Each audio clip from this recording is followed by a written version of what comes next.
ने नागर साओ आएला तपसिया कौने नगर ने जाएगे माई कौने नगर ने जाएगे माई दक्षिणा नगर साओ आएलै तपसिया पश्चिमा मुलुक ने जाएगे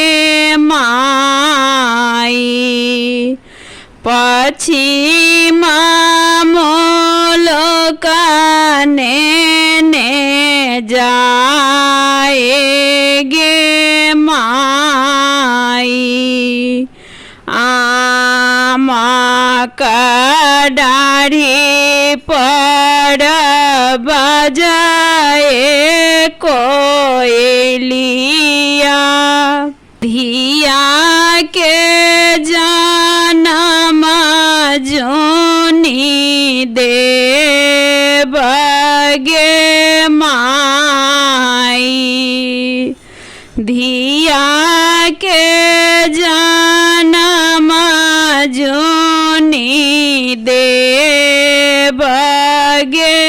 माई धिया के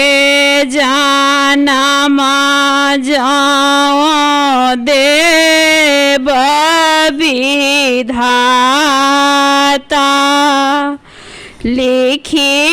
देव सहोदर भाई गे माई लिखी देव सहोदर भाई गे माई कोखिया बिहुना जोनी देव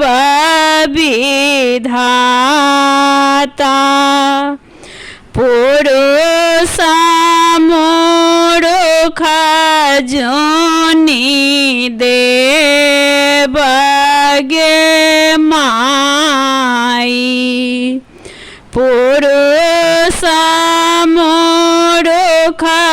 जोनी देबगे माई पुरुष मूर्ख जाओ देव विधाता मारब जहर बिख खाएगे माई मारब जहर बिख खाएगे माई